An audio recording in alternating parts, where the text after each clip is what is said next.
د اذان نیوز قدرمنو لیدونکو السلام علیکم. په دې هیله چې روغ او جوړ به اوسئ. هند په کابل کې خپل سفارت ته ډیپلوماتان رالیږلي دي. د هندي ډیپلوماتانو یو ډله کابل کې د دغه هیواد د سفارت ته راستول شوي دي. هندي رسنیو دا خبر په بنګلور کې د هغه هیواد د بهرنیو چارو د وزیر اس جي شنکر له قوله ورکړی ده. نوموړي وزیر ویلي په لومړي ګام کې به یوازې ډیپلوماتان کابل ته ځي چې د بشري او طبي مرستو، واکسینو، پرمختیایي پروژو په برخه کې به له افغانانو سره همکاري وکړي.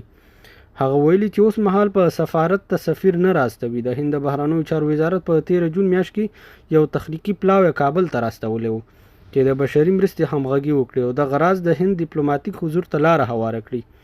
د افغانستان د بهرنیو چارو وزارت د هند دې ګام ته هرکلی کړی ده او دغه هیواد تخنیکي ډلې ته د ډیپلوماتانو خطاب کړی و.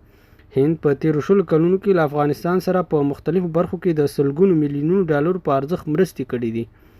دغه هیواد تیر کال همدا ورځ کابل کې خپل ډیپلوماټیک حضور پای ته ورسو، خو وروستیو اقداماتو ته په کتو یا اټکل کېږي چې غواړي یو ځل بیا افغانستان کې خپل ډیپلوماټیک حضور پیل کړي.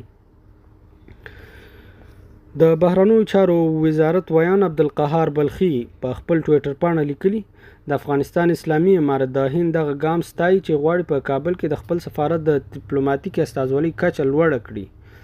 موږ به د امنیت ترڅنګ د ډیپلوماتانو خوندیتوب ته هم زیاته پاملرنه او په چارو کې به ښه همکاري ورسره وکړو. افغان حکومت هیله لري چې د ډیپلوماټیک استازولۍ د کچې د لوړېدو او د ډیپلوماتانو رالیږلو سره به د هند او افغانستان اړیکې لا وغوړېږي. د هند نابشپړې پروژې به بشپړې او پر نورو حیاتي پروژو به کار پیل شي.